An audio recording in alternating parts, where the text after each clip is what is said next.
রুমার চোখে আজও সেই প্রথম দিনের স্মৃতি জ্বলজ্বল করে। বিয়ের পর দিনই স্বামী আরিফ চলে গেল সৌদি আরব। নতুন সংসারের স্বপ্ন বুনতে থাকা রুমা বুঝতেই পারল না এই দূরত্ব কিভাবে তার জীবনের অংশ হয়ে উঠবে। আরিফ প্রবাসী, বিয়ের আগেই সবাই জানিয়েছিল।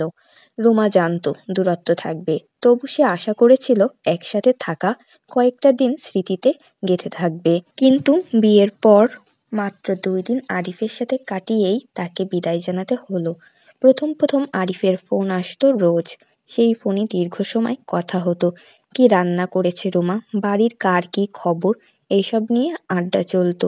কিন্তু মাস গড়াতেই ফোন আসা কমে গেল। ব্যস্ততার অজুহাতে কথার সময় কমে এলো। প্রথম বছরটা কেটে গেল আশা আর অপেক্ষায়। রুমা ভেবেছিল হয়তো সামনের বছর আরিফ দেশে ফিরবে। কিন্তু বছরের পর বছর পেরিয়ে গেল। আরিফ দেশে আসার বদলে টাকা পাঠিয়ে দিল নতুন ঘর তৈরির জন্য। রুমা বুঝল আরিফ শুধু সংসারের দায়িত্ব নিতে চায়, কিন্তু এই দায়িত্বের মধ্যে ভালোবাসার উষ্ণতা নেই। রুমার দিনগুলো কাটে শ্বশুর শাশুড়ির সেবা করতে করতে। সবার সামনে সে হাসিখুশি থাকার ভান করে, যেন তার জীবনে কোনো অভাব নেই। কিন্তু রাতে একলা বিছানায় শুয়ে তার বুক ফেটে কান্না আসে। সে ভাবে কিভাবে তার জীবনটা এমন একাকিত্বের মাঝে আটকে গেল। একদিন সন্ধ্যায় আরিফ ফোন করে জানালো সে আর দেশে আসতে পারবে না। তার চুক্তি আরও 5 বছর বাড়িয়ে দিয়েছে। রুমা কিছু বলল না, শুধু শুনল।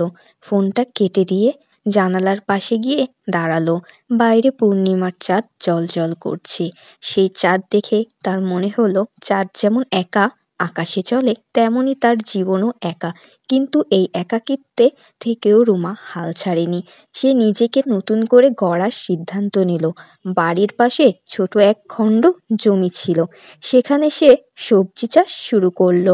প্রথম দিকে শাশুড়ি কিছুটা আপত্তি করলেও পরে দেখলো রুমার এই উদ্যোগে বাড়ির সচ্ছলতা ফিরছে।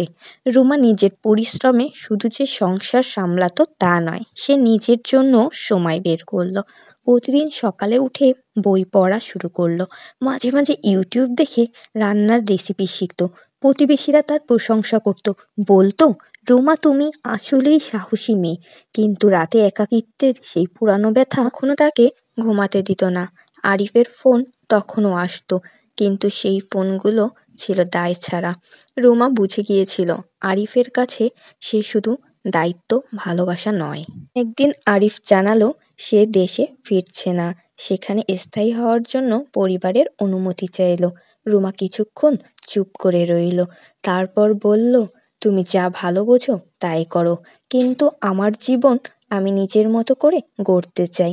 রুমার কণ্ঠে এই আত্মবিশ্বাস দেখে আরিফ হতবাক হয়ে গেল। সে জানতো না এই কয়েক বছরে রুমা এতটা পরিবর্তন হয়েছে। রুমা আজও একা, কিন্তু তার জীবনের গল্পটা একাকিত্বের নয়, তার গল্পটা নিজেকে খুঁজে পাওয়ার। প্রবাসী বউ হয়েও সে বুঝিয়েছে একাকিত্বের মাঝে থেকেও নিজেকে ভালোবাসা যায়।